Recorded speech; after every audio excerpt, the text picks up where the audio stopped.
Perkenalkan, nama saya Les Veronica Batuara, NIM 190563201063. Di sini saya akan membuat video untuk memenuhi tugas mata kuliah perencanaan pembangunan dengan judul Model-model Pembangunan. Pembangunan pada hakikatnya adalah upaya untuk mewujudkan masyarakat yang adil dan makmur yang menjadi cita-cita bagi bangsa Indonesia. Pembangunan juga dipandang sebagai peningkatan pertumbuhan ekonomi disertai keadilan sosial secara sadar. Sebagai suatu proses, maka pembangunan masyarakat tidak terlepas dari aspek manajemen yang menanganinya. Dalam suatu proses, manajemen yang umum akan meliputi aspek yang pertama ada perencanaan atau planning, yang kedua ada pengorganisasian atau organizing, yang ketiga penggerakan atau activating, dan yang keempat ada pengawasan atau controlling. Perencanaan pembangunan juga tidak bisa dilepaskan dari konsep hubungan antara sistem sosial atau social system dan lingkungan alam atau sistem ekologi atau ecological system.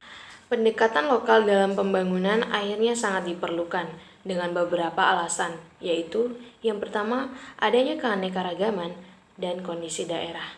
Yang kedua, pentingnya pemerataan dalam pembangunan. Dan yang ketiga, adanya ketidakpastian dalam konsep-konsep pembangunan terdahulu. Isu-isu utama yang muncul dari pengalaman negara berkembang dalam hal ini yaitu yang pertama, pengembangan partisipasi masyarakat. Yang kedua, target group. Yang ketiga, monitoring dan evaluasi. Yang keempat, kemiskinan, teknologi, dan produktivitas. Pemilihan model akan sangat tergantung kepada kematangan perekonomian yang ada, bagaimana struktur kelembagaan ekonomi dan peranan sektor swasta versus sektor pemerintah dalam pembangunan, ketersediaan data dan informasi, dan kendala-kendala operasional tertentu, misalnya kelangkaan modal, devisa, dan lain-lain. Tipe model perencanaan yang paling sederhana adalah model agregat yang berhubungan dengan perekonomian secara keseluruhan dan menyangkut komponen-komponen agregat seperti konsumsi, produksi, investasi, tabungan, ekspor, impor, dan lain-lain. Model ini biasanya digunakan untuk menentukan laju pertumbuhan PDB dengan asumsi yang disederhanakan. Yang kedua, ada model sektoral.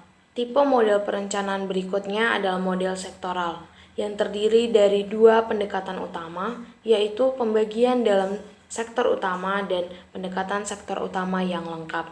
Yang ketiga ada model pendekatan antar industri.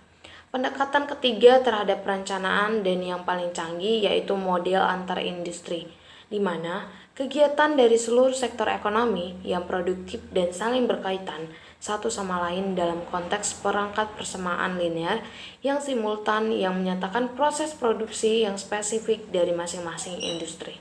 Mungkin sekian video penjelasan mengenai model-model pembangunan.